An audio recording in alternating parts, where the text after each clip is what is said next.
22h. Merci beaucoup, un grand plaisir de nous retrouver. Mesdames, messieurs, débat pour la nation. Je suis Gramic Légan. Toutes nos excuses pour ces légers retards. Nous allons revenir sur l'actualité qui reste dominée par la déchéance du ministre de l'économie hier au niveau de l'Assemblée nationale.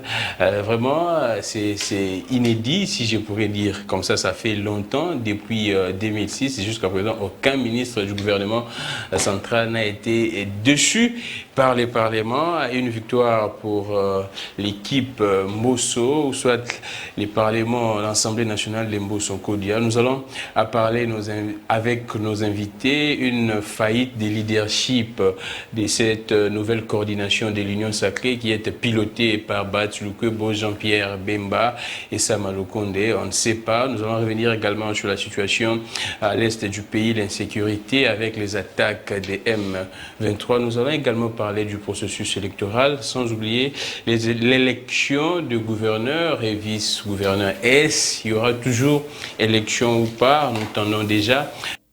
Nous allons parler de ça avec Wilson Munzemba, qui est analyste politique, également juriste, journaliste, beaucoup de casquettes. Il y a José Kaniki, qui est communicateur au sein de l'Union sacrée, RDT. Alors, avec Rodrigue Ramazani, de l'envol, et Pius Romain Roland. Merci beaucoup pour votre fidélité qui nous réjouit. Nous sommes en direct et le numéro est là, 082 41 59 117. Messagerie normale et WhatsApp, nous allons interagir. Qu'est-ce que vous en pensez? C'est vrai qu'il y a eu beaucoup de messages tout au long de nos différentes émissions pour réclamer les poissons, les surgelés.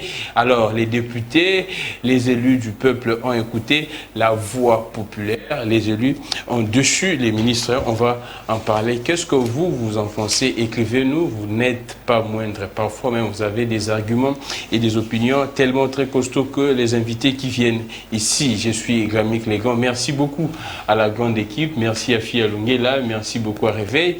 Merci à Massamba Sonia. José Kaniki, je commence par vous. Comment vous allez? Comment se porte l'Union sacrée? Comment se portent les partis? Merci beaucoup pour l'invitation. Bonjour à nos téléspectateurs dans les débats, l'émission dans les débats. Et merci beaucoup. Vous nous posez la question, comment va? Et les partis, l'Union sacrée? En tout cas, personnellement, je vais bien par la grâce. Les partis aussi, les RDT, les rassemblements des démocrates, Tshisekedi, va très bien. Nous sommes toujours dans la restructuration, dans la redynamisation et même dans la mobilisation parce que 2023, c'est déjà demain. Donc, nous avons pour objectif de donner la majorité parlementaire au chef de l'État en 2023. Concernant l'Union sacrée, c'est vrai, nous sommes en politique. Je pourrais dire que ça va, mais il y a quelques pépins parce qu'il faudrait quand même essayer de régler certaines choses. Merci beaucoup. Wilson Munzemba, comment vous allez? Oui, ça va bien, Gramic Légan. Ça évolue? Ça évolue très bien parce qu'au moins là, aujourd'hui, les Congolais peuvent se dire que la démocratie est en marche à la République démocratique du Congo. Ouais. Quand on dit le Parlement, c'est le temple de la démocratie, voilà une action que les députés ont menée pour une fois à la République démocratique du Congo, prouve à suffisance que le Congo, la démocratie en République démocratique du Congo est en train d'avancer. Merci beaucoup, Wilson Munzemba. Je commence par vous. En tout cas, c'est un secret des polichinelles. Hier, on vous a aperçu au niveau de l'IGF, les communicateurs de l'Union sacrée. Et qu'en était-il de cet entretien? C'est vrai qu'il y a beaucoup de choses que certaines personnes reprocheraient actuellement à l'IGF. Qu'est-ce que vous pourriez dire? Pas plus tard qu'hier, John Lungila a dit que l'IGF n'est pas un exemple de la bonne gestion parce que l'IGF elle-même fait des dépassements budgétaires avec beaucoup de pourcentages. Qu'est-ce que vous pourriez dire? Merci beaucoup. Notre présence hier au niveau de l'IGF, c'était pas avec une autre raison. La raison était que nous devrons avoir l'information à la source. Ah, d'accord. Et l'information à la source demande qu'on puisse arriver. Toi, tu es un communicateur. Vous savez que les communicateurs doivent aller à la source pour avoir la bonne information.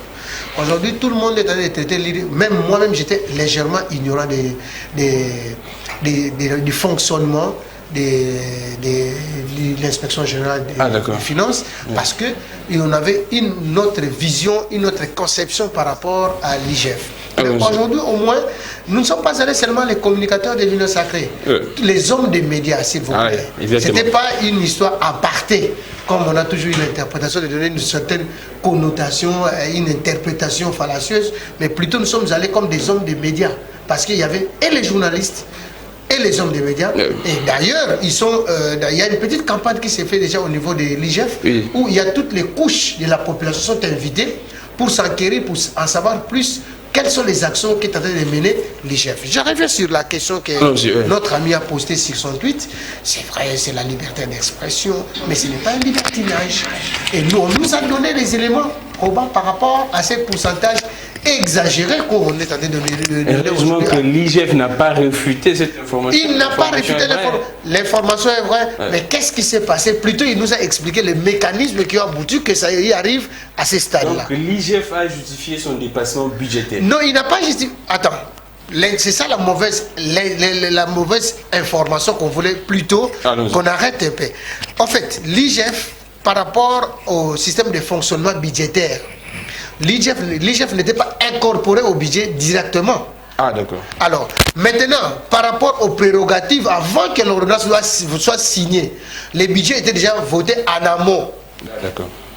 Et c'est après que l'IGF est sorti du fonctionnement normal de la présidence de la République, qui vient maintenant dans les lignes budgétaires normales, comme tous les services de l'État. Et à ce moment-là, vu les prérogatives la mission qu'on lui a confiée par rapport à ce qu'il est en train de faire aujourd'hui, ni était cela, vous savez qu'il devait avoir l'autonomie financière. Si l'IGF aujourd'hui n'a pas l'autonomie financière, donc il est exposé à la corruption aussi. Ah, d'accord. Alors, et les inspecteurs et le travail doivent être faits en bon escient, de façon que les résultats qu'on y attende puissent être aussi au niveau où aujourd'hui on constate que quand même il y a une certaine augmentation, même au niveau des recettes, même au niveau des opérations de dépenses du budget, dans l'opérationnalisation du budget aujourd'hui, au moins il y a un certain niveau de respect de lignes budgétaires. Merci beaucoup Wilson Munzemba. Nous sommes également, comme je disais, à l'entame de cette émission avec Rodrigue Ramazani, porte-parole d'Envol. Depuis ses nouvelles fonctions, on a reçu encore dans cette émission mes civilités, cher porte-parole. Merci beaucoup, Gramy. Vous allez bien? Oui, nous tenons la route. Nous faisons de notre effort pour résister, bien que la situation du pays n'est pas reluisante, comme le dit le président de la République lui-même, parce que je ne m'aimerais pas contredire celui qui gère l'État.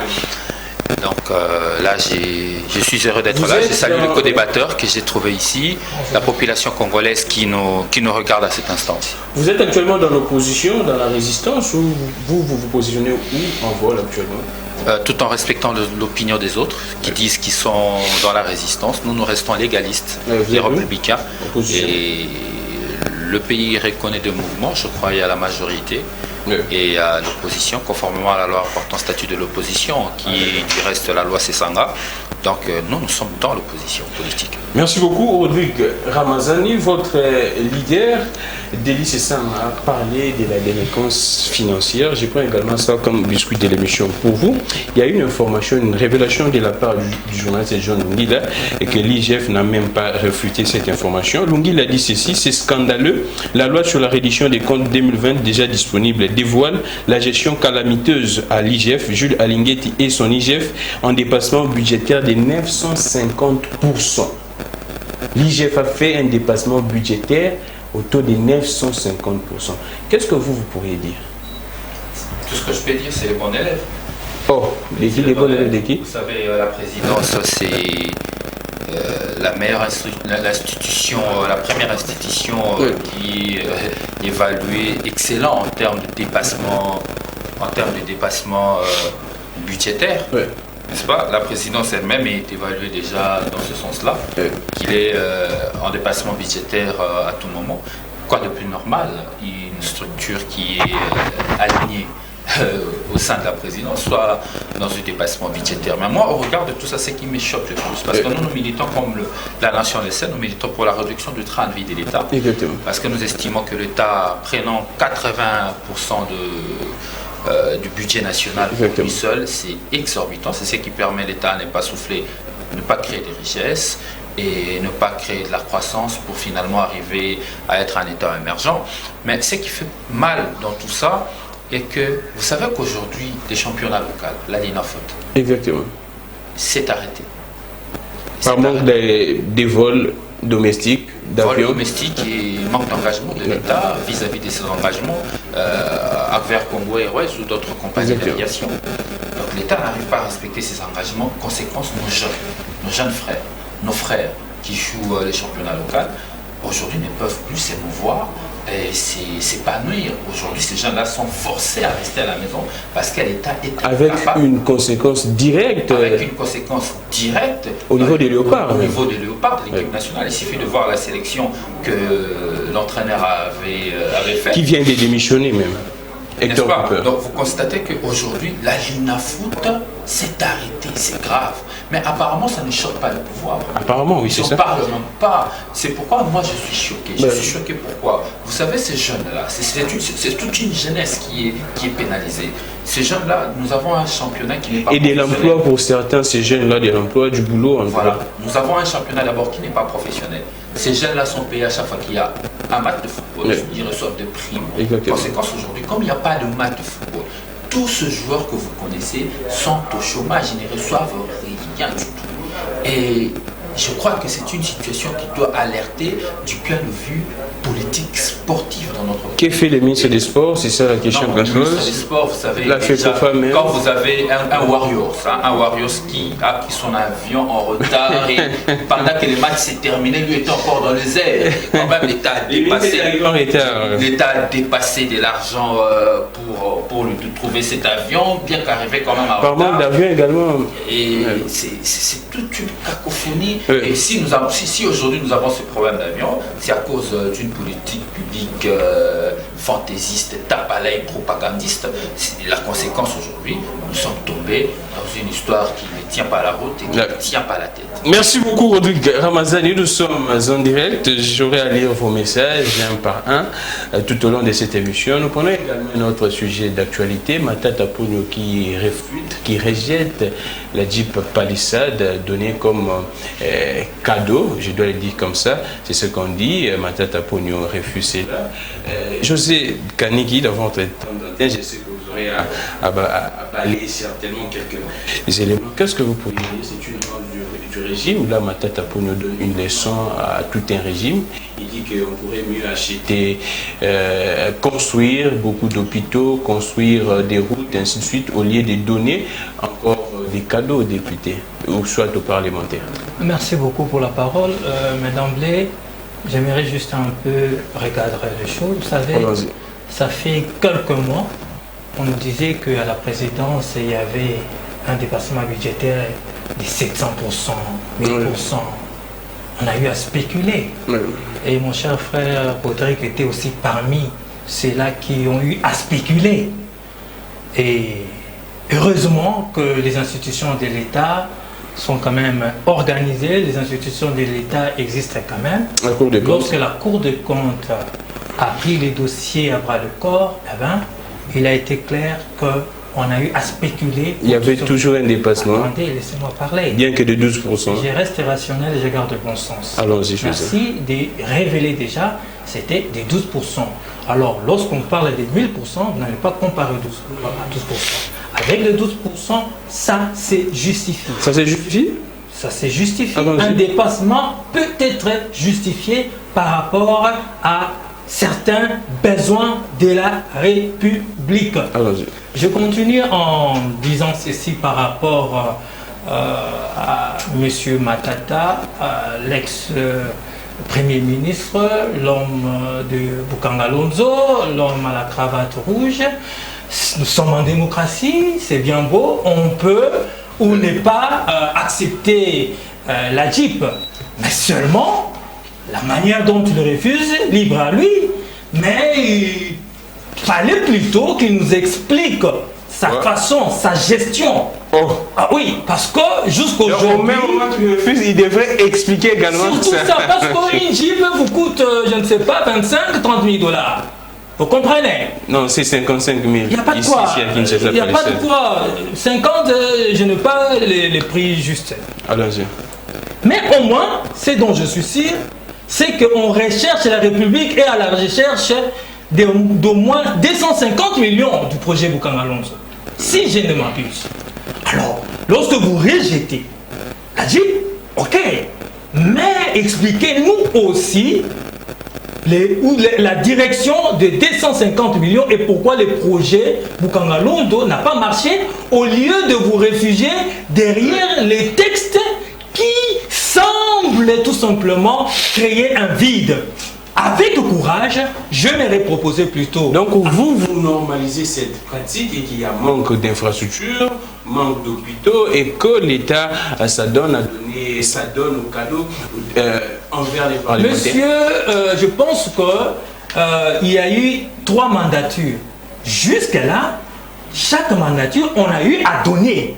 Monsieur Matata était Premier ministre. Là, c'était un crédit véhicule, non? Pas un cadeau. Nous disons ceci. Je suis clair dans mes propos. Il y a eu des députés qui ont reçu des jeeps. Mais au-delà de ça, monsieur Gramik, les infrastructures sont en train d'être construites. Il faudrait les signaler. Il y a des projets, il y a des projets pour la construction des infrastructures. Je n'aimerais pas rappeler ici toutes les infrastructures routières qui sont en train d'être construites et même réhabilitées. Donc, je pense que le chose, certes il y a des difficultés, certes il y a des problèmes, mais nous sommes en train d'avancer mollo mollo. Merci beaucoup en tout cas, Wilson Munzemba, je suis à vous. Comment expliquer que je vous donne un cas précis? J'ai été contacté par les prestataires, le personnel soignant. Ces gens ont lutté, des pères de famille, des mères, des familles qui ont travaillé durant longtemps pour essayer de prendre soin des malades Covid-19. 10 mois, ces gens ne sont pas payés. Il y a des professeurs au niveau de l'enseignement supérieur, vous êtes enseignant à l'université, des professeurs qui ne sont pas payés. Beaucoup de cas, mais l'État s'offre les plaisirs, les luxes de donner comme cadeau aux parlementaires qui ont déjà beaucoup d'argent, qui ont un grand salaire. Merci Gramik, moi je crois qu'il y a un problème. Les Congolais souffrent quelquefois d'une dépression mentale qu'eux-mêmes connaissent les noms. Et pourquoi cela je l'ai dit, mais c'est Matata aujourd'hui qui commence à faire des leçons aux Congolais.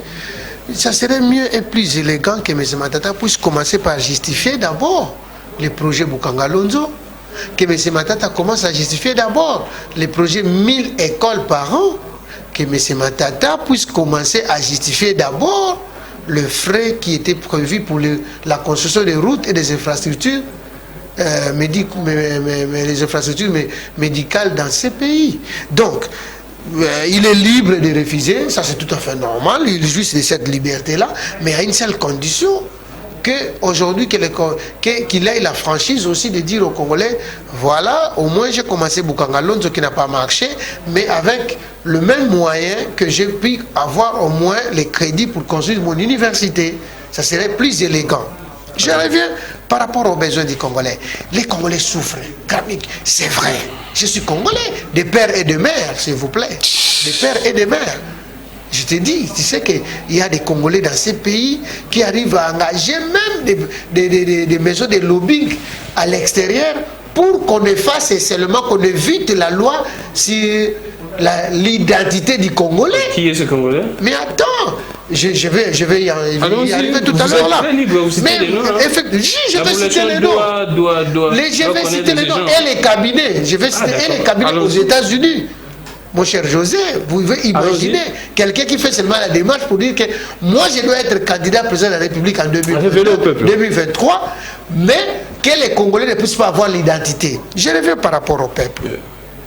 Cher ami, je crois que notre ami Ramazani a commencé à débiter des choses que moi je ne sais pas justifier parce que je ne suis pas porte-parole de la présidence de la République. Parce que quand il dit la présidence de la République est le siège et la base ou le fondement du dépassement budgétaire dans ces pays. Mais c'est chaque mois qu'on enregistre des dépassements au niveau de la présidence. Cher ami, je ne sais pas. Je ne sais pas, il y a 10 ans passés ou il y a 20 ans passés, si nous étions dans cette ville de Kinshasa, et si nous avions suivi à la loupe les fonctionnements des institutions en République démocratique du Congo depuis la nuit des temps. Vous savez, il y a un jargon que les Kinois disent. Papa président tel mission les Cambo. Je ne sais pas si le président a des poches pour faire sortir l'argent pour pallier à ces problèmes, aux urgences. Aujourd'hui, il y a la recrudescence de l'insécurité à l'Est. Dites-moi, dans quelle ligne budgétaire qu'on a prévu aujourd'hui qu'on doit pallier par rapport à l'insécurité qui est à l'Est, par rapport aux infractions, par rapport aux entrées des Rwandais en République démocratique du Congo. Qui peut les dire? Il n'y a personne. Aujourd'hui, notre ami nous dit, voilà les sièges du dépassement budgétaire, c'est la présidence de la République. Mais attends, est-ce qu'il a une bonne mémoire? Je vais lui rafraîchir la mémoire. À l'époque où Obed Mina Koufi, encore président de l'Assemblée nationale, son président était député national. Ouais. Est-ce que son président avait dénoncé à cette époque-là? Il n'y avait personne. Oh, donc Déli, c'est ça. Il ne l'a jamais dit. Il ne l'a jamais dit. Il ne l'a jamais dit. Je connais bien Déli. C'est un frère, c'est un ami. Je les connais fort bien. Mais quand lui-même, en tant que député, ne l'a jamais dénoncé, c'est seulement aujourd'hui qu'on a du poil pour dénoncer. Parce que... Merci beaucoup. Parce que on est lésé quelque part. Oh, lésé par quoi? Mais attends, lorsque un grand homme comme Denis Sessanga, que j'ai beaucoup d'estime envers lui, juriste et a fortiori comme moi-même, qui arrive à poser des insultes vis-à-vis de son chef hiérarchique qui est au Parlement, dites-moi, ça serait un exemple pour que je puisse dire un exemple des concepts. Non, c'est un exemple des concepts, c'est ça que je voulais atterrir. Non. Mais moi, par contre, je dirais, est-ce que les Congolais arrivent à cerner le temps que la République est en train de traverser avec les crises multiformes qu'on doit pallier sur ça? Merci. Et tout ça, avec un budget amoindri de 4 milliards, aujourd'hui que nous tendons vers 10 milliards. Non, moi je crois qu'en tant qu'intellectuel, nous devrons arriver à un moment donné d'essayer un peu de voir, de vivre la réalité que les Congolais vivent tous les jours. Merci beaucoup. Alors, je prends Rodrigue Ramazani. Qu'est-ce que vous pourriez dire? Matata Pogno refuse la Jeep Palissade. Et c'est un spectacle, c'est du folklorique ou bien qu'est-ce que Matata voudrait envoyer comme message? C'est vrai qu'il dit clairement on pourrait acheter pour la République beaucoup de choses avec cet argent. Bon, parce que nous sommes dans un débat. Ouais. Les débats, c'est d'abord la contradiction. Ouais. N'est-ce pas? J'ai bien vu mes co-débatteurs vouloir venir dans la contradiction, mais malheureusement, personne ne m'a contredit. Et je demande à l'opinion de le retenir. Parce qu'il n'y a pas eu de contradiction, que la présidence de la République, c'est le siège du c'est le siège de dépassement budgétaire, parce que je n'ai pas été contredit. Mon ami José a essayé de contredire. Il a voulu contredire, mais il n'a pas contredit. Moi, je pensais qu'il allait dire non. Il n'y a jamais eu de dépassement à la présidence. Malheureusement, même le rapport qu'il a évoqué qu'il y a eu dépassement à la présidence. L'opinion doit retenir que la présidence, c'est le siège du dépassement budgétaire. Je suis ici en face de 2 communicateurs de l'Union sacrée et personne ne m'a contredit. Que l'opinion puisse retenir. Et bon, mon ami de l'autre côté est venu avec des débats si vieux que le monde, on n'en parle plus. Il est revenu dans l'affaire Mbosso. Il est revenu que c'est ça, je ne sais pas, il va revenir tout à l'heure pour dire que c'est un rebelle. C'est qui débat. C'est ça les rebelles. S'il vous plaît. Oui, je confirme que c'est ça m'a fait la rébellion. Je confirme que c'est ça m'a fait la lutte armée, il a fait la rébellion. Je te le confirme, peut-être que tu ne le sais pas, je te le donne comme cadeau. Parce que je sais que tu vas y revenir comme tu es en marque d'argumentaire. En réalité, c'est quoi? Le débat est autre. Comme il est en marque d'argument pour me contredire, il est venu dans les attaques directes. Je ne vais pas lui servir sur le plateau, cher ami. Tu en auras des tas. Mais t'inquiète, j'ai un SATA 2 pour vous. Je le garde encore. Non, pas ce genre de termes. Maintenant, revenons au sujet. Parce qu'en fait, il n'y a pas d'argument. Et il est revenu dans un débat. Matata qui refuse. Même le journaliste l'a recadré, qu'on ne va pas revenir là-dessus, c'est dépassé. Là, on va la recadrer, on a dépassé ces niveaux-là. Maintenant, parlons du sujet. Parce que moi j'aime des sujets. J'aime le fond et la forme des sujets. Sur la forme, je ne peux pas, moi, étant qu'un ancien opposant, depuis Kabila, encourager la gestion de Matata, parce que j'estime que la gestion de Matata, c'était parmi les mauvaises gestions de notre pays. Matata gérait le pays parmi la période florissante de son économie. Il aurait dû engager plusieurs réformes, il aurait dû amener le pays là où nous pensons qu'il pouvait l'amener. Je suis d'accord. Mais moi, je ne veux pas revenir sur ces attaques. C'est dépassé. On l'a fait en 2012 et 2013. Nous qui faisons toujours la communication à l'époque, c'est dépassé. Mais qu'est-ce que Matata nous dit aujourd'hui? Ça, c'est les sujets du jour. Je ne vais pas m'échapper à ça. Matata nous révèle, tire la sonnette d'alarme. Pour ça, monsieur le sénateur, j'enlève mon chapeau. Parce que si j'ai tiré mon chapeau, oui, pour cette révélation. Si Matata n'avait pas pris le courage de dénoncer devant tous les Congolais, tous les 109 sénateurs qui étaient là, personne n'a pris ce courage. Matata, et Matata l'a mis sur la lumière. Il a dit non. Vous dépensez mal l'argent du contribuable. Cet argent peut servir à construire des routes. Cet argent peut servir. Et non un crédit véhicule. Et de deux, j'ai entendu mon ami dire, comme pendant la nuit de temps, donner des jeeps aux députés. Non, non. Moi, je suis depuis longtemps à côté d'un député national. On parlait des crédits véhicules. Et les députés les payaient avec leur argent. Ils étaient, comment on dit, ils étaient débutés dans leur compte à chaque paiement. Et pour certains, on l'a même fait des retenues à la fin du mandat. N'est-ce pas? Donc, ce sujet ne tient pas la route. Il s'agit ici d'un cadeau du gouvernement. Vous imaginez? On parle de la haute hiérarchie. De la haute hiérarchie. Oui, c'est un cadeau du président de la République. Vous parlez de... Non, mais Mbosso l'a dit aux députés. Ce n'est pas Rodrigue Rabassani qui l'a dit. Ce sont des choses qui sont mises sur la place publique. Le président Mbosso avait dit aux députés à l'époque qu'il s'agissait d'un cadeau du président de la République. Au départ, c'était d'abord un cadeau du président de la République donné aux députés de l'Union sacrée. Et après, c'est devenu un cadeau pour tous les députés. La raison pour laquelle, parce que la clarté de ces cadeaux, on ne savait pas il s'agissait d'un cadeau, d'un montage financier, mais à la fin de compte, ça persiste qu'il s'agit d'un cadeau. D'où l'honorable Sessang avait refusé. C'est qu'il faut déplorer aujourd'hui. Et au regard de tout le défi de gouvernance que ce gouvernement doit relever, ce gouvernement ne prend pas la peine de régler les problèmes de l'État, mais il prend l'argent du contribuable. Dans un pays où la mobilisation de recettes internes varie entre 4 milliards et 5 milliards de dollars, le gouvernement de la République prend la peine de gaspiller des millions de dollars qui peuvent construire des millions de kilomètres de route. Je reviens à vous, José Kaniki, je prends plus Roland qui venait d'arriver, plus vous allez bien en forme, très bien habillé, comme toujours. Je m'excuse, j'étais sur un autre. Je sais, on comprend. Et sinon, je salue les co-débatteurs, les amis qui sont ici. Vous entrez directement dans les sujets. Nous parlons des Matata Ponyo qui refusent la Jeep. Pourquoi est-ce que Matata CV c'est faire un monsieur excellent, extraordinaire, un monsieur qui se démarque?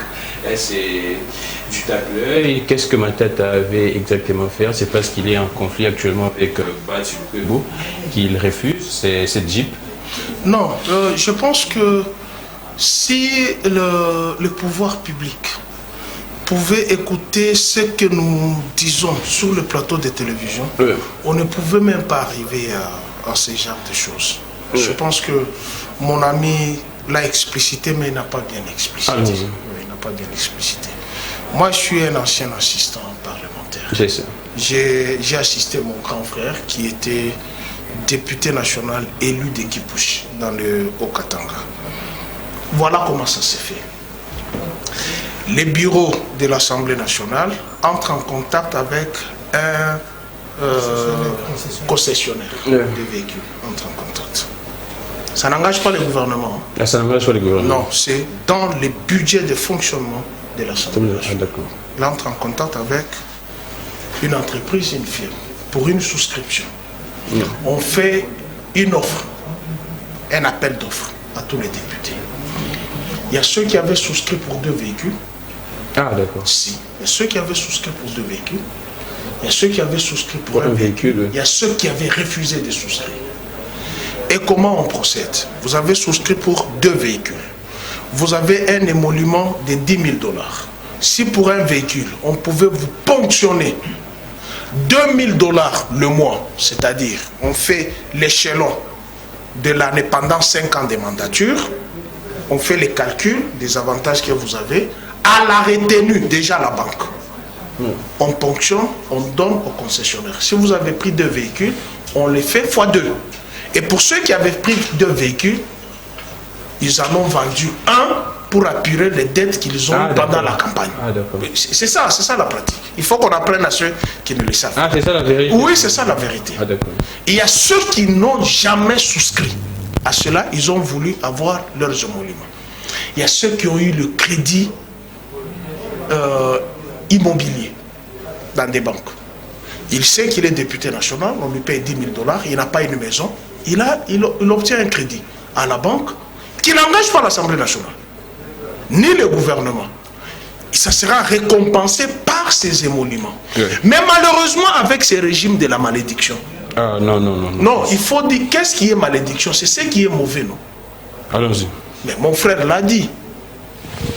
Les priorités de la République ne sont pas dans les véhicules. Je l'ai dit plusieurs fois. Vous jetez plus? Non, c'est très important. À l'Assemblée nationale, il y a les anciens députés nationaux, il y a les anciens députés provinciaux, il y a les anciens mandataires, il y a les anciens ministres, il y a les anciens gouverneurs. Personne n'a manqué les véhicules. Personne. On n'en avait pas besoin. Mais Mbosso a dit que il venait à la plénière avec des motos. J'ai dit faux et archi faux. Ils ont les émoluments par député. Je présume $6 000. Je présume. Ce qui n'est pas aussi juste. Je présume $6 000. Mon frère. D'abord, ils ont l'avantage d'avoir le crédit à la banque. Il peut solliciter un crédit. Il s'achète un véhicule de $3 000, $4 000. Et même un catch. Même un catch. Ça, c'est le fruit de la corruption.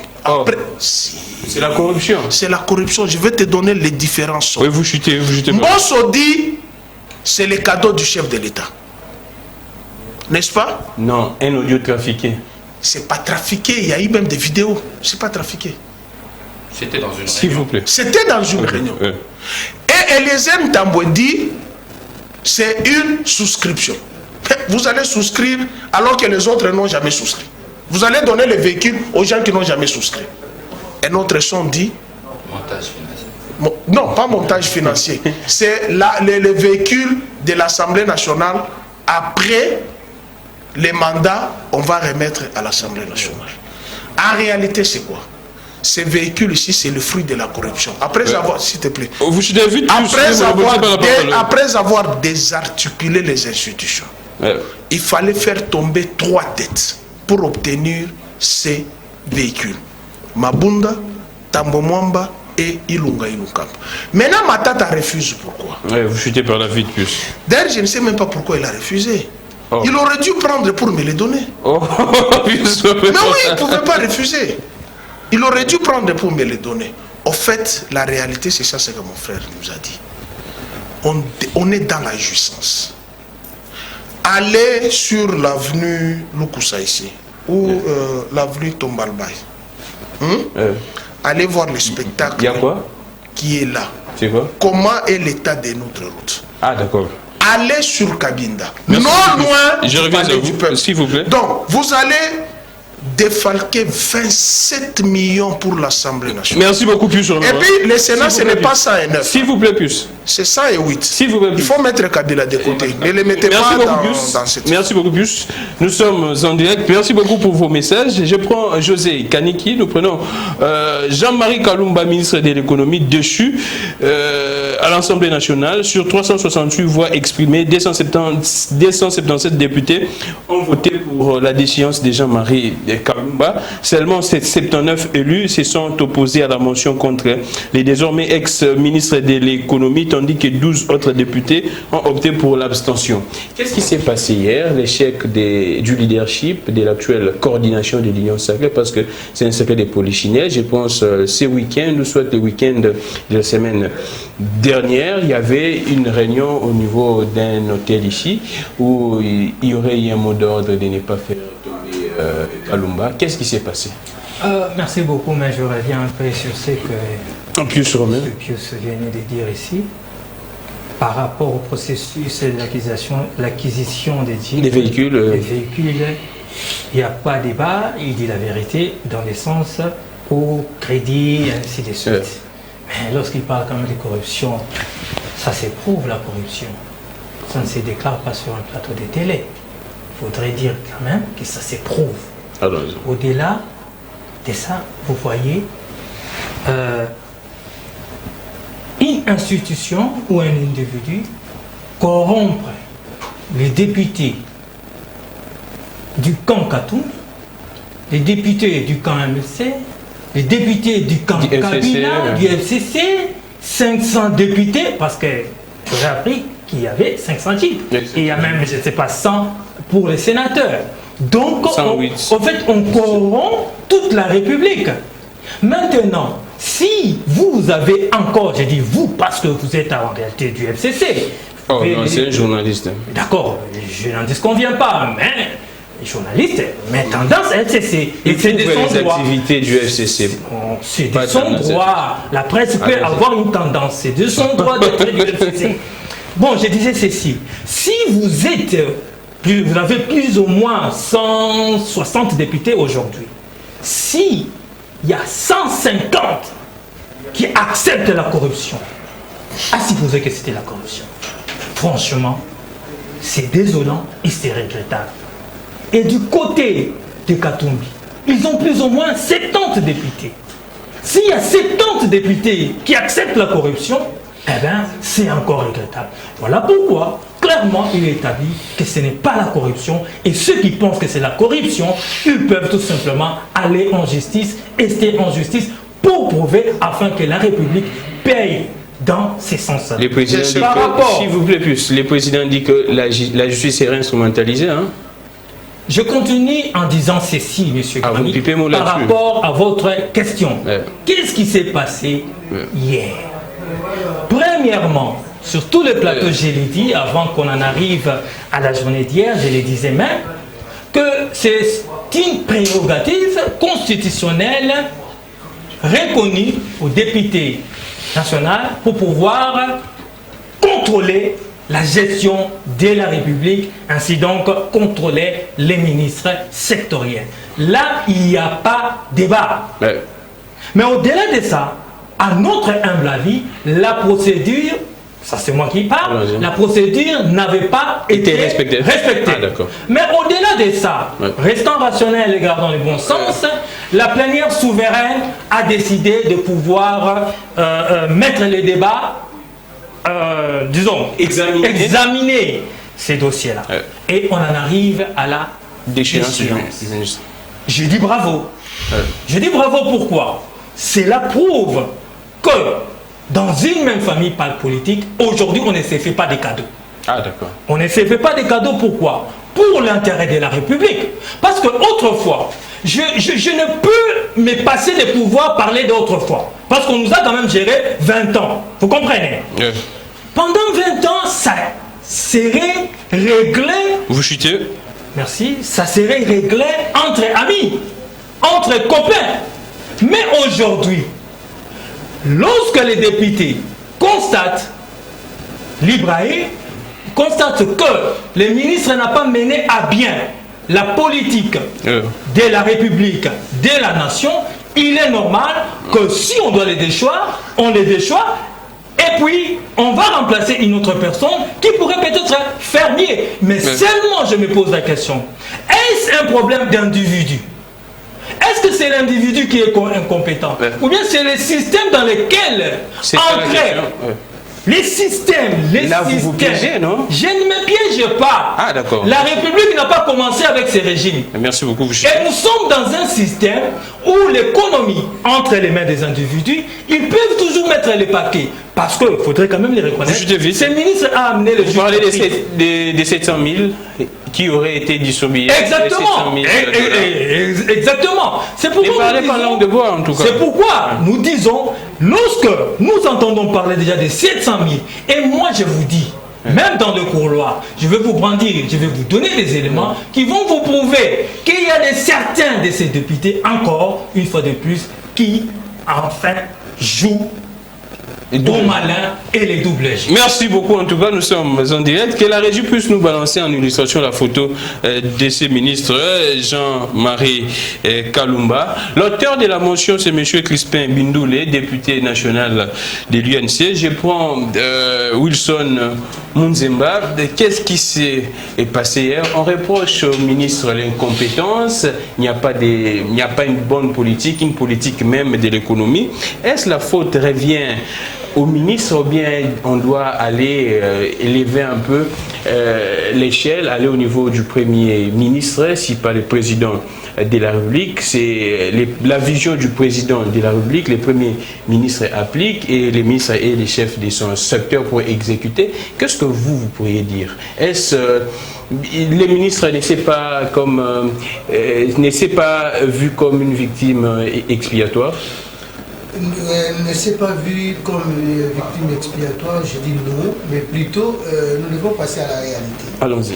Écoutez, cette affaire concerne l'intérêt général. Le problème de Saint-Charles, c'est l'intérêt général qui prime d'abord dans ça. Les deux. Par rapport à la procédure, comme l'a dit tout à l'heure mon cher frère José, il a bien expliqué. Si ça verrait que, parce que dès le début, le président Mbosso a lu la lettre que le député Claudel l'a saisie. Mais je me pose la question juridiquement, là maintenant je parle en droit. Que faisaient les avocats du ministre pour ne pas avoir saisi la Cour de cassation en amont? Ils ont saisi la Cour de cassation? Non. S'ils étaient saisis... Moi, je dis que jusqu'à présent, la Cour n'a pas encore écrit à l'Assemblée. Justement, donc la procédure ne pouvait pas être suspensif. Vous comprenez? Mais, plus loin, il y a un élément qui était venu, qu'on a épinglé, où on a retrouvé un nom d'un député mal écrit. Ou fantôme. On dit que les images se trouvent là, mais les députés ont fait sciemment des mal écrits son nom. Il n'y a pas une loi qui prévoit par rapport aux preuves numériques. Il faut faire très attention. Aujourd'hui, nous connaissons tous, il y a les gens qui travaillent, on peut prendre les lunettes de puce pour mettre ça vers moi. On peut le faire. Cybercriminalité, comme on dit. La cybercriminalité est là. Mais plus loin, je suis en train de déceler juste des éléments. Parce que la démarche des députés est noble. C'est reconnu par rapport à la Constitution. C'est tout à fait normal. On peut déferler un ministre aujourd'hui. Ce n'est pas mauvais. D'ailleurs, pour moi, je dis que j'encourage cela parce que même si aujourd'hui on a déferlé un ministre qu'on n'a jamais vu dans ce pays depuis la nuit des temps. Depuis 2006, hein? Depuis 2006 seulement? Non, moi je ne suis pas né en 2006. Même avant 2006. J'ai plus de 50 ans aujourd'hui. Puis c'est mon frère, il sait, je peux lui poser la question, quand est-ce que le Parlement a déferlé un ministre ici? Ça n'a jamais fait. Mais si aujourd'hui, au moins, dans cette pratique démocratique, on sent qu'il y a un ministre, au moins le Parlement a répudié en mariage, je dis bravo. Mais si c'est pour l'intérêt général, parce que les Congolais devraient vivre quand même le poisson chéchard au mois de décembre, qui n'est pas arrivé. Mais vous, le communicateur de l'Union Sacrée, vous avez dit ici au mois de décembre que non, les poissons sont là, il y a quoi? Des marchés, des points de vente. Voilà. C'était les manœuvres dilatoires du ministre qui nous ont fait croire que les poissons que nous vendons... S'il vous plaît, j'ai dit ce sont des manœuvres. Je n'ai pas dit mentir. Ce sont des manœuvres parce que c'est le ministre qui porte la charge, qui nous a dit que les poissons sont arrivés. Dis-moi, c'est la voie légale. C'est à la source. Donc je ne pouvais pas interpréter mes ambitions parce que ce n'est pas moi qui est le gestionnaire du portefeuille de l'économie. Mais quand le ministre, c'est après qu'on va apprendre que la République a acheté par un privé à 1 million de dollars. À 1 million de dollars. Toi, tu me donnes d'abord les chiffres. D'ailleurs, les chiffres, moi, je n'ai pas les chiffres. 2 millions, voilà Ramazan qui ajoute. Donc, puisqu'on me dit 3 millions, Kanik va dire 4. Donc, c'est pour dire quoi exactement? La voix de l'officiel nous a dit que ce qui est arrivé, c'est pour la République. Mais attends, honnêtement, on l'a vendu au prix de la République ou non? On l'a vendu au prix de la République. Alors, dis-moi, où est le contraire? Mais plutôt, ce qu'on devrait plutôt encourager, c'est la pêche locale. Exactement. Pourquoi le ministre n'a pas pris l'initiative en amont et aujourd'hui pleurnicher pour dire que voilà, on m'a répudié par rapport au mariage. Moi j'ai dit, c'est un travail qui est noble, réglementé dans le règlement de l'intérieur de l'Assemblée nationale. Merci beaucoup Wilson Muzimba. Mais la question que je me pose, j'ai parlé un peu avec des spécialistes, il se pose un problème des zones de frayeur, c'est ce qu'on dit au niveau du lac Tanganyika, quand on voudrait pêcher, les poissons fuient de l'autre côté, ainsi c'est un peu très technique, mais je ne sais pas si les députés... Non, c'est pas ça, je ne pense pas. Moi je crois que j'ai travaillé quand même dans une société de pêche, j'en sais quelque chose. Merci beaucoup, bon là c'est les avis, c'est des partages en tout cas. Je prends Rodrigue, qu'est-ce que vous pouvez dire, c'est un coup de théâtre ou bien qu'est-ce qui s'est passé exactement? Les ministres ont quitté même avant les comptages, c'est la fin des comptages des votes. Qu'est-ce que vous pouvez dire, un coup de théâtre ou bien c'est vraiment que l'Union sacrée fait exception actuellement un ministre défenestré par l'Assemblée nationale? Bon, en fin de compte, j'ai un problème avec les communicateurs de l'Union sacrée. Bon, il y en a deux maintenant. Il y a les communicateurs de l'Union sacrée et les communicateurs du changement. Oh. Oui, je ne sais pas si l'autre est du changement. Ici, c'est les communicateurs de l'Union sacrée. Nous sommes les communicateurs de l'Union sacrée. Ah, les communicateurs de l'Union sacrée. Ah, ça tombe. D'ailleurs, très bien que vous soyez toutes deux ici, les communicateurs de l'Union sacrée. Bon, mon ami José, il dit une corruption, ça doit se prouver. Ah, je suis d'accord qu'on doit prouver la corruption. Mais jusque-là, moi, c'est ce que j'attendais. Parce que nous sommes dans un débat, il faut une contradiction. Pousse Romain a dit des choses. Moi, je dis des choses que ces types n'avaient pas de justification. Moi, ce que j'attendais, c'était que le communicateur de l'Union sacrée nous donne la raison d'être de ces types. Pourquoi le gouvernement donne un cadeau aux députés? Jusque-là, il n'y a pas eu de justification. Je crois que ça peut être un élément de travail lorsqu'ils vont se retrouver ensemble, comme ils ont tendance de se déplacer dans les ministères et dans les institutions, de voir le Premier ministre pour lui demander la raison d'être de ces types si ce n'est pas une corruption à ciel ouvert. L'information, la source est interdite. S'il vous plaît, n'est-ce pas? Non, mais c'est une contradictoire. N'est-ce pas? Bon. Contradictoire, vous n'avez contredit à rien. La raison d'être, vous n'avez pas donné. Parce que nous sommes là, nous sommes de l'opposition. Moi, je suis de l'opposition. Je vous dis, au-delà de tout, je regarde pourquoi un gouvernement de la République va faire cadeau aux députés des types alors qu'il a des défis énormes à relever en termes... S'il vous plaît, José Kaniki, vous allez parler... N'est-ce pas? Il y a un sénateur a écrit, il faut lire les sénateurs. Vous et moi, nous ne sommes pas sénateurs. Donc si vous cherchez des preuves, il faut chercher ma tatamponne et nous poser la question. Les sénateurs a écrit qu'il s'agissait d'un cadeau du gouvernement. C'est pas Rodrigue Ramazani. Il a dit la haute hiérarchie. Deuxième chose, bon, moi j'ai suivi les communicateurs de l'Union sacrée faire une déclaration soutenant contre Vazé Marie, les ministres de l'économie, en disant que les députés étaient corrompus de 700 000 $, ainsi de suite. Mais là, j'ai suivi encore un communicateur de l'Union sacrée. C'est pas moi, c'est sans ce propos. Il attaque, il dit que le ministre a menti. Le ministre serait un menteur. C'est ça le propos d'un communicateur de l'Union sacrée qui avait fait une déclaration. Il a dit qu'il a menti à la nation. Vous faites des mensonges? Il a dit ceci, que le ministre sur la politique de Chincha a menti à la nation. On va suivre l'émission. Tiens, contre jeune, non? N'est-ce pas? Écrivez Muzimba. Il faut écrire, c'est votre communication et les gens nous suivent. C'est pas moi qui l'ai dit. D'où je dis, entre la déclaration faite par le communicateur de l'Union sacrée et la défense qui est faite aujourd'hui sur le même sujet, sur la même personne, soit il y avait un problème en dessous de table que je ne veux pas analyser pour comprendre. Maintenant, revenons au sujet. Qu'est-ce qui s'est passé? Un coup de théâtre ou bien? En fait, il s'agit là d'abord ou encore d'un devoir constitutionnel lié aux députés. Les députés ont agi conformément à leurs obligations. Vous savez que dans ce pays, il y a une motion de défiance il n'y a pas longtemps, parce qu'ici on crie à la gloire de motion de défiance, ainsi de suite. Je rappelle la motion de défiance contre le ministre de Pétantique. C'est la question même que je poserai plus. Où en sommes-nous aujourd'hui?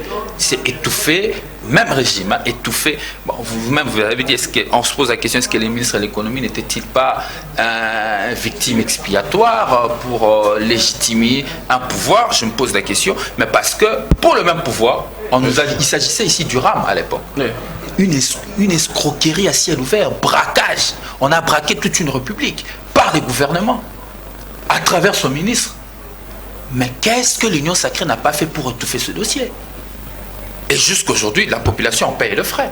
Nous attendons, moi par exemple, quand j'ai évalué, c'est une affaire de 207 $ qu'il faut me restituer en termes de crédit. 207 $. 207 $, j'ai 4 SIM. Il faut me restituer mes 207 $. Jusqu'aujourd'hui, il n'y a pas de remboursement. Et c'est toujours sous ce régime qui veut se légitimer grâce à cette motion de défiance. Laisse-moi chuter. Ce qu'il faut retenir est d'abord que l'envol a voté pour la déchéance. Oui. L'honorable Denis Sanga, député de l'envol, a voté pour la déchéance parce que les problèmes ici est patent. Cher ami, est-ce que vous avez fait... J'aurais bien voulu que mon ami, comment il s'appelle, notre ami qui se promène avec Nico Faye, qui vient nous démontrer les taux de hausse de prix, l'écart de l'année 2018 à aujourd'hui. Vous imaginez, ce qui est inacceptable. Mais le problème n'est pas seulement le ministre de l'économie, c'est un problème de gouvernance, c'est un problème de vision. C'est un problème au niveau de celui qui dirige l'exécutif. Le gouvernement est un exécutif, mais qui est dirigé par un chef. Le problème, c'est les chefs de l'exécutif aujourd'hui qui n'arrivent pas à implémenter sa vision. Et je crois même que nos amis l'ont affirmé, que le problème, ce n'est pas seulement le ministre, c'est autour de tous ceux qui y travaillent. Donc, le gouvernement de l'Union sacrée et le président de la République et la population, comme on ne peut pas déchoir le président de la République par l'Assemblée nationale, nous attendons 2023 pour faire de lui le deuxième sénateur à vie. Merci beaucoup. Alors, plus Roland, des questions que je vous pose entre Kibasa Maliba et Kalumba qui a causé beaucoup de tort à la population. La deuxième question, bon, vous répondez d'abord à ça. Si je pose les deux questions, en tout cas, l'Union sacrée ne se fragilise-t-elle pas avec ce départ du ministre? Ça n'ouvre pas une brèche pour que les députés commencent à déchoir tous les autres malheureusement, tous les partis politiques qui font partie de l'Union sacrée n'ont pas le sens de la définition d'un parti politique. Un parti politique, c'est un groupe homogène de gens. Et il va comprendre la suite de ce que je voulais dire. Mais l'Union sacrée se comporte comme un voleur qui vole le matin, on l'attrape le matin, il nie, on l'attrape le soir, il nie, il avoue les crimes du matin. C'est-à-dire, il vole le téléphone, il dit non, ce n'est pas moi. On le laisse, il va voler la Constitution. Il dit non, la Constitution, c'est pas moi qui ai volé. Du moins, j'avais volé le téléphone. Mais la Constitution, c'est pas moi. C'est comme ça que se comporte l'Union sacrée. Dans le dire de mon frère que j'admire, il n'arrive pas à dire d'où est venu l'argent et pour quelle raison le gouvernement a donné les jeeps aux députés. Il a accepté toute la procédure que je lui ai donnée, de la souscription. Mais il n'arrive pas à démontrer d'où est venu cet argent. Dans quelle ligne budgétaire est venu cet argent. Et on en donne aux députés, il veut dédouaner, soi-disant, on a acheté à tous les 500 députés. Mais c'est comme je vous ai dit, il vole le téléphone le matin, il nie, le soir il accepte que c'est moi qui ai volé le téléphone le matin pour se dédouaner de la Constitution qu'il a volé le soir. En fait, nous sommes avec les gens qui, à la fin de leur mandat, seront jugés sévèrement comme les Allemands ont jugé les nazis au procès de Nuremberg. Pourquoi? L'UDPS a causé du tort aux Congolais. La question que tu as posée entre Kibasa Maliba et Kalumba, moi je ne suis pas de l'Union sacrée, hein, mais je parle de la procédure. Vous prenez l'article 191 du règlement intérieur, vous donne la procédure jusqu'à arriver à la déchéance. Et en droit, lorsque la procédure n'est pas respectée, on ne touche pas les fonds. Je le redis. La plénière est souveraine, non? Oui, je leur... Non, attention. C'est dit dans les règlements intérieurs. La plénière est souveraine, il faut respecter la procédure. C'est eux législateurs. C'est pas nous. C'est eux législateurs. Pour arriver à 136, il faut... Pour arriver à 146, il faut lire 136. Ah, ou 138, je ne sais. Il faut lire 136. C'est-à-dire il y a une procédure. Et ce n'est pas... quand vous lisez l'article 191 du règlement intérieur, vous donne toute cette procédure. Maintenant là, vous avez posé la question sur nos chinchards. Lui c'est mon beau-frère. Et je lui ai toujours dit, il doit quitter l'axe du mal. Ils nous ont bouché les oreilles, surtout lui. Oh. Lui, José Kanya. En disant quoi? Lui, il était venu même avec un Thompson. Oh, sur un plateau. Le prix a baissé. Voilà, aujourd'hui, il dit, c'est le ministre de la Communication qui nous avait dit, mais moi, je suis communicateur, tu ne peux pas me mettre les éléments de langage. Les droits à l'information, je dois aller à la source. Voilà ma force à moi, Pius. Tu ne peux pas me faire gober les histoires que je viens puisqu'on t'a donné l'argent. Je veux. Non. Je risque de perdre ma tête, je risque de perdre ma notoriété. Je dois arriver à la source. Nous leur avons dit, vous avez acheté les Thompson. D'ailleurs, ces jours-là, j'avais refusé de citer le nom de l'entreprise parce que ça le ferait mal. Vous citez aujourd'hui? Il sait, je l'ai. Mais citez que la relation, c'est Tousco. Ils ont acheté Tousco, acheté à égal. Et pourquoi on ferme égal? Donc on ferme égal, mais les gouvernements achètent à égal. Mais pourquoi on ferme? Puisque égal, soi-disant, avait refusé avec ses camions et avec ses chambres froides. Manque de planification, d'organisation. Vous allez déposer nos 6 millions en Namibie, vous n'avez ni chambre froide, vous n'avez ni bateau. Vous allez évacuer comment? Mais les robots communicants viennent ici nous dire non, les pêcheurs sont allés à vous citez en tout cas. Je vous dis, le procès de l'UDPS sera plus fatal. Nous sommes en train de comptabiliser. Ce sera plus fatal que le procès de Nuremberg. Après 2023. Puisque ces gens ici ne sont pas venus travailler. Ils ne mentent même pas officieusement. Ils mentent officiellement. Plus que Satan lui-même. L'arme la force de l'UDPS et la force de l'Union sacrée, c'est le mensonge. La diffamation. Nous sommes, tu as posé la question, entre Kalumba et Kibas. Qui a causé beaucoup plus d'heures? Je vous ai dit, RAM signifie quoi? C'est quoi? Registre d'appareils mobiles. Toi, tu as déjà vu le crédit des GD? Tu as déjà vu les crédits? Qu'est-ce qu'ils sont allés faire dans nos crédits? Bangivi. Qu'est-ce qu'ils sont allés faire dans nos crédits? Merci beaucoup. S'il vous plaît, vous chutez vite. Attends, je chute. C'est très important. Vous chutez vite. Quand j'insiste sur le procès des membres de l'UDPS et des membres du gouvernement composant l'UDPS, ça sera fatal. Ils ont dit, RAM, on enregistre les appareils. Et on a mis de côté les appareils des G2, G3. Maintenant, je pose la question. Est-ce qu'il y a les crédits des G2, G3? Qu'est-ce qu'ils sont allés faire dans les conteneurs? Maintenant, Kalumba, quelle est la politique de l'économie congolaise définie par l'administration Tchilombo? C'est ça le problème. Vous voulez s'attaquer au ministre? Non, je te donne la réponse. Les ventres d'abord. Qu'ils ont menti les peuples d'abord. Est-ce que toi tu vois les peuples d'abord? Merci beaucoup. Les ventres d'abord.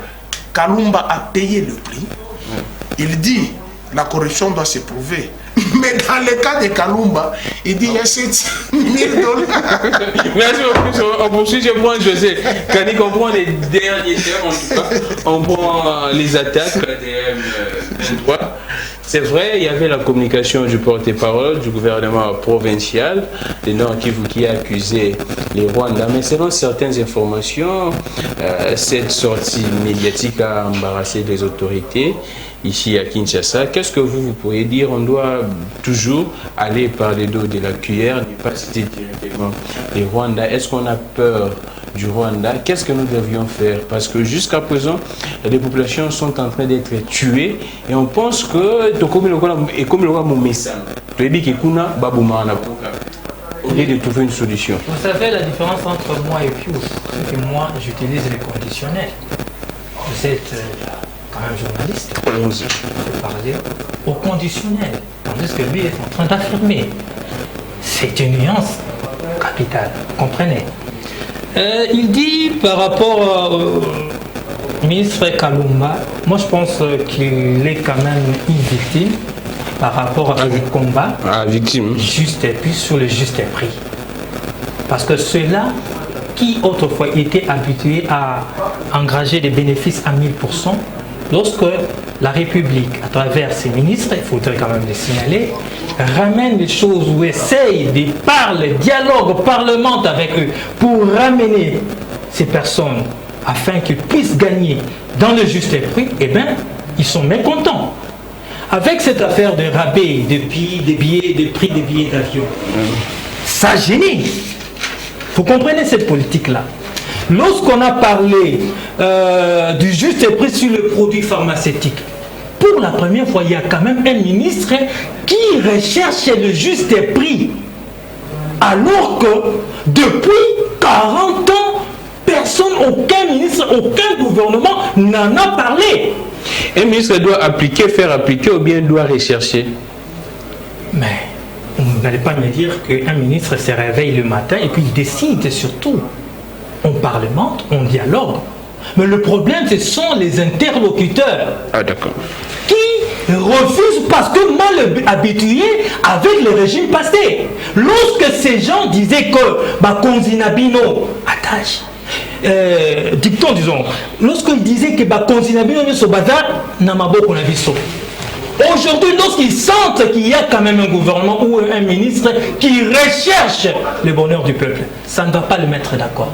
Et voilà pourquoi c'est dans ce sens-là où j'ai dit qu'il a été quand même victime. Les M23. Encore procédure, s'il vous plaît. Il a dit parler sur la procédure. Je suis pour une fois d'accord avec M. Pousse. Mais mon cher compatriote, porte-parole de Ramazani Rodrigue, dit que son président, qui est assez procédurier, qui a quand même les compétences requises. Mais comment il a voté? Moi, je pense qu'il pouvait peut-être s'abstenir pour démontrer qu'il a la capacité de comprendre que ce qui a été fait, ça ne s'est pas fait dans les normes. Ça serait bénéfique pour lui. Mais du moment qu'il vote, c'est quand même bizarre. Parce qu'un homme doit rester juste en tout et pour tout. Il doit quand même nous expliquer, alors que ce n'était pas dans une bonne procédure, comme l'a dit M. Pousse, mais son président l'a quand même voté. Mais on dit toujours que l'intérêt supérieur, les peuples, l'intérêt du peuple est toujours suprême et supérieur, non? Je réponds à votre question. Par rapport à la guerre de l'Est, à la sécurité, disons. Vous savez, si on se disait qu'il n'y a plus rien, tout est normal, eh ben les gens peuvent continuer à mourir, il n'y aurait pas eu toutes ces décisions prises par le chef de l'État et les gouvernements même. Pourquoi il y a état des sièges? C'est pas pour le beaux yeux, pour faire plaisir à certains individus. C'est pour imposer et rechercher cette paix-là. Gagner cette paix-là. Et c'est un processus. Nous sommes là depuis plus ou moins 25 ans. Ils ont fait 22 ans au pouvoir, je m'excuse de l'index encore. C'est pas lui, mais c'est son camp politique. Ils ont eu à faire quand même 22 ans au pouvoir. Ils se sont cassés les dents. Voilà pourquoi il y a eu 10 millions de morts. Mais lorsque nous arrivons, on prend des initiatives louables. Maintenant, il peut y avoir des cocaïnes. Les morts continuent toujours. C'est ça que j'ai dit. Il peut y avoir ce que nous déplorons. Mais nous continuons ce travail-là. Voilà pourquoi, avec ce travail, ça nous a produit aujourd'hui qu'on puisse récupérer quand même 161 localités et villages. Ah, d'accord. Vous comprenez? À l'époque, c'était difficile d'en arriver là. Donc, il y a un résultat. Mais ce résultat doit s'inscrire maintenant dans la durée. Et qui est 0 mort. C'est ça l'objectif. Mais beaucoup. Déjà, nous sommes en plein travail et ce travail doit être continué. Merci beaucoup, José. Voilà pourquoi nous disons d'ailleurs que nous allons remplir en 2023 parce que nous devons continuer ce travail. Monsieur Plus, soyez-en sûr. Le peuple congolais ne pourra jamais. S'il vous plaît, José. Merci beaucoup, José. Si vous cherchez un procès pour l'UDPS, eh bien, nous devons commencer d'abord par la Kabylie et le PPRD. Parce que vous avez fait 20 ans au pouvoir. S'il vous plaît, José. Merci beaucoup. Je prends Wilson Munzimba. Qu'est-ce qui doit être fait ou bien qu'est-ce qui n'est pas encore fait pour que la population de l'Est retrouve là sa paix, sa quiétude? Merci beaucoup. Grammic, je vais répondre à la question, mais je crois qu'il y a des choses qu'on a débuté sur ces plateaux et on a mis le peuple à témoin, nos fidèles téléspectateurs. Et je crois qu'on doit quand même en revenir, ne fût-ce que pour 30 secondes. Je suis au regret de constater avec amertume, quand mon frère Ramazan était de débuter des velléités pour dire que moi j'ai dit j'ai menti. Moi je n'ai pas menti. Et il ne peut pas être là pour mettre des mots dans ma bouche. Heureusement que mon frère, puisque j'aime bien, a recadré quand même la chose, il a dit. Des éléments de langage. Des éléments de langage. Moi, que le ministre vous a donné. D'abord, j'ai la liberté en moi. Je suis un homme d'État. Et puis, les informations respectable. S'il vous plaît, quand même, je suis un formateur des communicateurs, s'il vous plaît. Donc, à un moment donné, c'est quelque chose qui est quelquefois un peu désobligeant, hein, quand on les dit comme ça, là. C'est pas tellement bon. Mais je crois que je ne suis pas dans ces spectres-là, parce que ça sera plus des bas étages. Mais plutôt, parlons de la République. Qu'est-ce qui n'est pas encore fait par rapport à l'Est? Je suis d'accord parce que Pius a dit des choses où par rapport à l'IDPS, si bien que je ne suis pas porte-parole de l'IDPS, et on doit tenir un procès rude. Quel procès? Voilà. Mais ça me surprend si on doit tenir. Est-ce qu'on ne peut pas tenir un procès sur les 6 milliards de dollars que la Chine devrait donner à la République démocratique du Congo pour la modernisation et la mise, s'il vous plaît, et la mise en place de la Sicomine? Est-ce qu'on peut faire un procès là-dessus? Ce sera une bonne chose, Pius. Je crois que ça sera plus responsable. Est-ce qu'on ne peut pas faire un procès sur Makobola, parce qu'il y a des gens qui ont quand même amené la guerre dans ces pays avec une rébellion? Est-ce qu'on ne peut pas faire un procès là-dessus? Bravo au ministre, mon frère Pouela, qui est dans la justice transitionnelle, pour que les gens puissent reconnaître quand même, quand ils ont touché les armes, ils ont tué ces peuples-là, qu'aujourd'hui on prétend en voir en 2023, pour dire que j'ai vu après 2020 partir. Mais attends, est-ce qu'on ne peut pas tenir un procès sur Panama Papers? Et un procès, récemment ici, on nous a parlé de Congo Hold Up. Si bien que plus, je sais qu'il va en parler là-dessus. Donc, balayer des verres des mains par... Non, je ne veux pas je ne veux pas aller plus loin que ça. Mais il y a un contrat du siècle qui s'est passé dans ces pays. Lesquels? Les contrats du siècle, tu ne connais pas? Peut-être que les amis qui sont avec le pouvoir aujourd'hui, parce que quand les amis d'Envol disent qu'ils sont dans l'opposition... Les contrats de Sakim. S'il vous plaît. J'ai parlé de ça tout à l'heure là. Les 6 milliards et les 3,5 milliards qu'on n'en parle pas aujourd'hui. Qu'est-ce qui doit être fait? Parce qu'on dit qu'il n'y a que le pouvoir de jouissance aujourd'hui. Mais hier, on peut se poser la question à tous nos amis qui ont géré hier, parce qu'il y a des gens qui ont géré hier, qui sont sur ces plateaux, qu'on nous dise les avoirs qu'ils ont aujourd'hui, ils ont eu ça où? Qu'est-ce qui doit être fait? Qu'est-ce qui doit être fait? Moi, en tant que nationaliste, moi j'ai toujours dit, j'ai prôné toujours la guerre contre le Rwanda. Ah, donc on va faire la guerre contre le Rwanda. Ah, mais non, mais s'il vous plaît, laissez-moi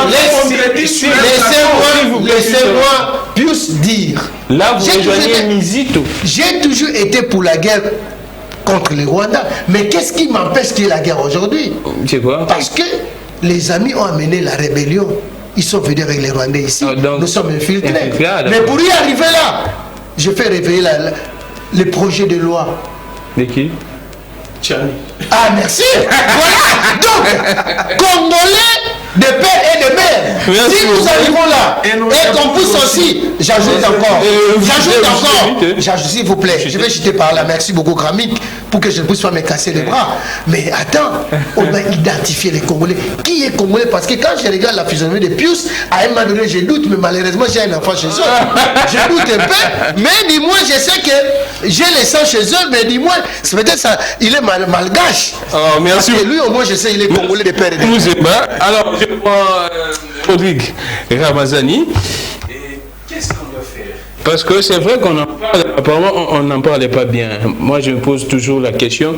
Kagame dit ceci, il ne peut pas comprendre 20 ans durant qu'on ne puisse pas solutionner ces problèmes avec tous les moyens. Apparemment nous nous sentons incapables de mettre fin à ces tueries de l'Est. Bon, je vais revenir quand même sur la question de l'Assemblée nationale. Ouais. On parle de droit parlementaire. Parmi les sources du droit parlementaire, il y a notamment le précédent parlementaire. Ouais. Dans le précédent parlementaire, ici, dans ce pays, sous Mabunda, nous avions eu l'affaire Kabound contre Jean-Jacques Mamba. Nous savons que la plénière s'est décidée comme étant souverain et les députés ont voté. L'honorable Sessanga étant un député à l'Assemblée nationale, la plénière de l'Assemblée nationale en souverain a décidé et les votes s'est passé. Cela n'a pas commencé avec Kalumba. Il y a eu un précédent parlementaire. Donc à ce niveau-là, je ne vais plus avancer vite dans ce débat. Maintenant, revenons à ce qui est essentiel. Vous constatez que même le pouvoir, vous avez donné le pouvoir, la parole.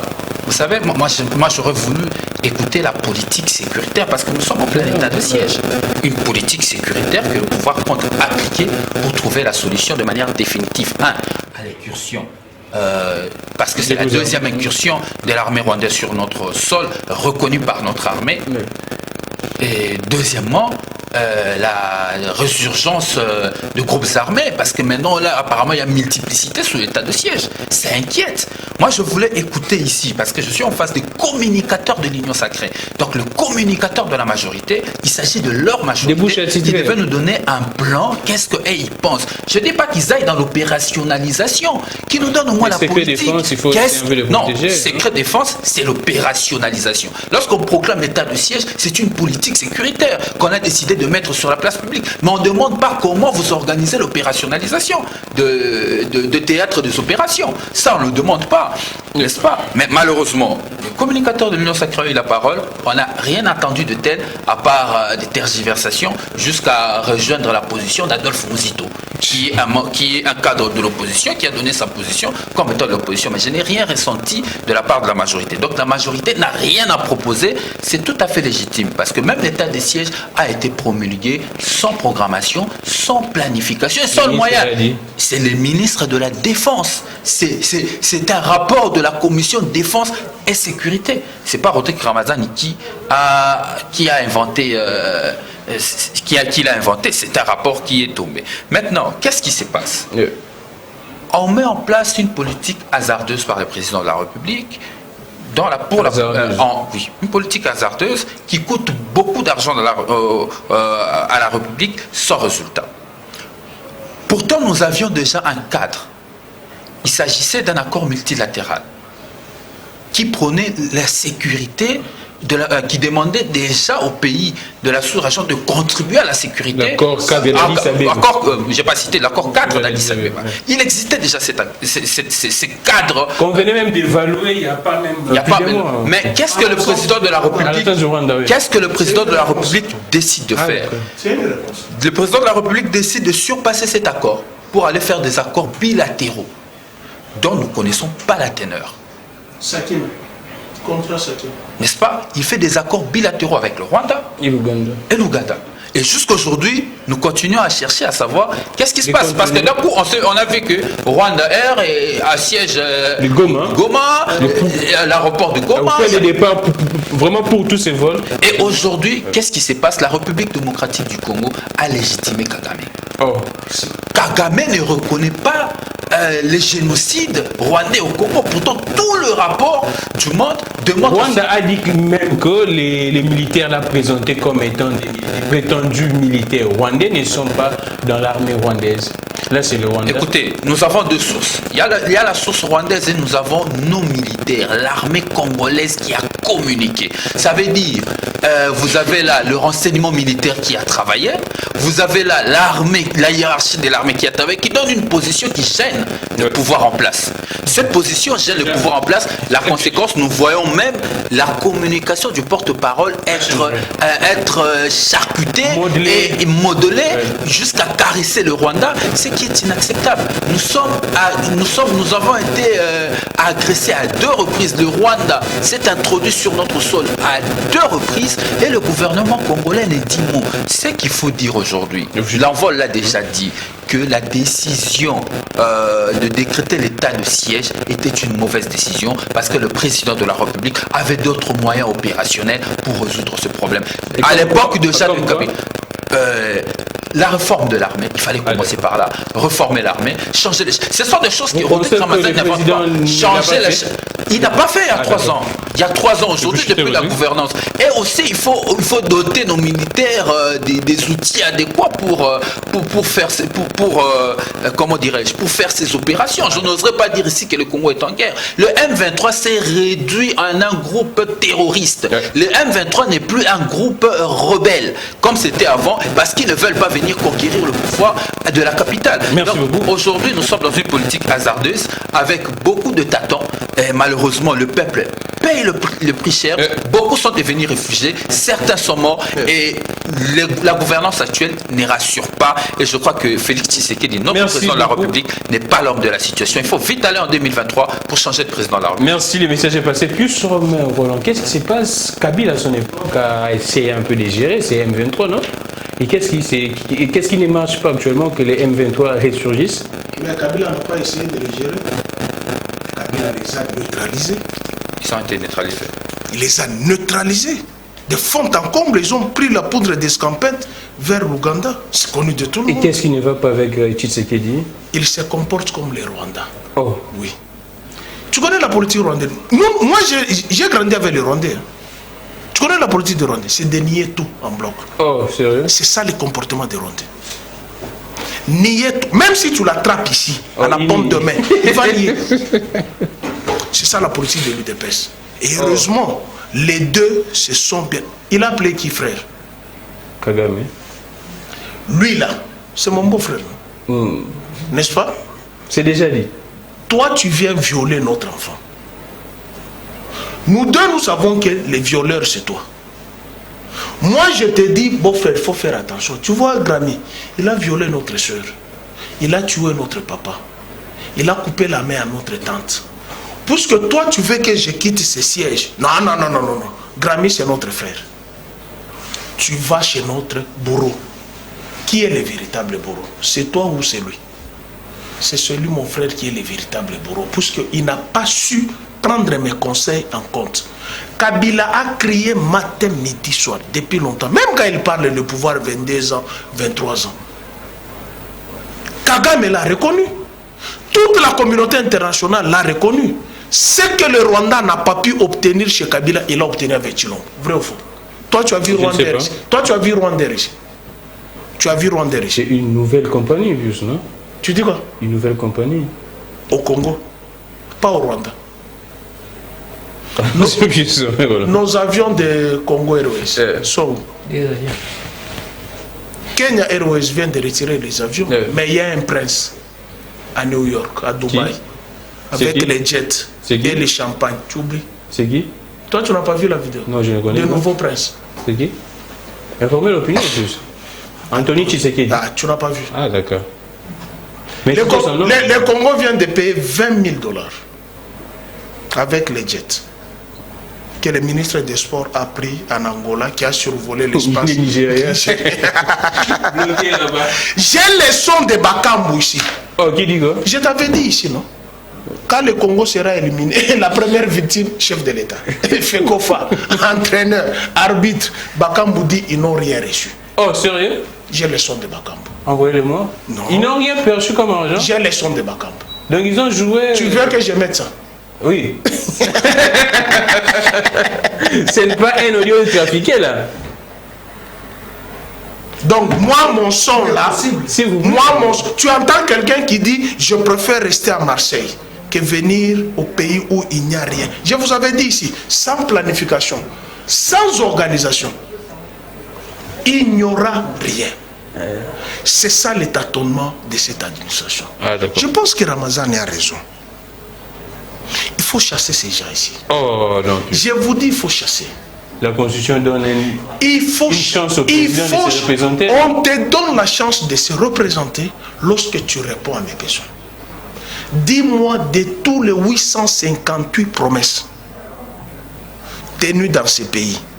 De combien? 858 promesses. Ah, vous comptez et 256 voyages. Ça nous a ramené quoi? L'armée opérationnelle. L'armée vous donne son appréciation, vous donne les résultats. J'ai arrêté ces messieurs, parce que dans l'armée, il y a les renseignements militaires. Oui. Il vous dit que nous avons arrêté les militaires rwandais. Et ce n'est pas pour la première fois. Kabila a arrêté plusieurs, et beaucoup sont allés à la MONUSCO. La MONUSCO les a déversés au Rwanda. Les soirs, Kagame les retourne au Congo. Et c'est ça la politique du Rwanda. Oui. Et pour que Tshilombo réussisse, la sécurité à l'Est, il doit avoir l'humilité d'aller voir Kabila. Lui poser la question, comment il a pilonné les montagnes de Tchanzu. Je peux t'envoyer les images. Comment il a enlevé Makenga, là, qui était, c'est-à-dire la montagne de Tchanzu, c'était le quartier général de la balkanisation de la République démocratique du Congo, avec les Rwandais à la mallette et la communauté internationale hypocrite. Kabila est monté là. Les armes qui sont sorties là-bas, je peux te montrer. Merci beaucoup. Maintenant, s'il vous plaît, je me dis, pour ce qui s'est passé à l'Assemblée nationale, je ne pense pas que moi, ou toi, ou nous tous qui sommes ici, peuvent mal écrire nos noms. Que moi j'écris mal mon nom, lui écrit mal son nom, lui écrit mal son nom. Mais ça peut se faire de manière express, non? Non, c'est ça ce qui s'est passé dans les législatures passées. Lui, il est avec Delis Esanga. Il y a eu des bons choses. Moi, j'avais fait un travail, tu sais, à la RTGR. Oui, j'avais fait un travail des meilleurs députés nationaux. 50 meilleurs députés nationaux. Tu sais qui était le premier? Qui? Thomas Lokondo. Tu sais qui était le deuxième? Qui? C'est Sang. Tu sais qui était le troisième? Merci beaucoup. Mais non, c'est ça ce qui s'est passé. C'était Merci beaucoup. Par la production législative et les travaux au Parlement. Ce qui s'est passé dans les législatures passées. Ce qui s'est passé dans les législatures passées. C'est-à-dire il y avait une mauvaise pratique de certains députés qui allaient monnayer leur Merci beaucoup. Et qui Kimbembe Mazou. Kimbembe Mazou. Je vous donne la matière que vous n'en avez pas. Kimbembe Mazou et Abdallah ont payé les frais de certains députés avec ce genre de Merci beaucoup à José Kaniki. Merci beaucoup à Rodrigue Ramazani. Merci également à Pius Romain Roland. Merci à Wilson Munzimba. Merci à Massamba. Merci à Réveil. Merci à Sam Tiani. Merci à Fia Lungela. Ramazani. Une communication spéciale, non? C'est fini? Non, il n'y a pas de communication spéciale. Merci beaucoup. Vous saluez les députés nationaux d'Eli, c'est ça. Je suis Gamik Legan. Rediffusion 22h juste et 1h juste. Relais YouTube Peter Sieni RDC. On se retrouve demain pour les prochains directs, 11h juste. Je dénonce l'agression de M. Chris Mukendi, communicateur de l'AFDC, hier à l'Assemblée nationale. Le nom du député Ogi Kalonji serait cité et il est clairement décelé à visage découvert dans les vidéos. Nous dénonçons cette agression. Je peux placer mon sur ça. Vite fait, en tout cas. Il y a ceci. À l'Assemblée nationale, les gens oublient. Il y a ce qu'on appelle le règlement d'ordre intérieur qui donne l'autorisation. Les plénières sont publiques. Il y a certains députés nationaux qui s'évertuent à menacer les journalistes et le public qu'on va vous chasser de la plénière. Ça, il faut leur dire, ils n'ont pas droit, à moins que la plénière ou le président de l'Assemblée nationale décrète un huis clos. Et une plénière publique, personne n'a le droit de faire partie qui que ce soit. Il n'y a que l'Assemblée de la corruption ici. Merci beaucoup. Les inspirations continuent de nous inspirer et de vous inspirer également. Au revoir. On se retrouve demain.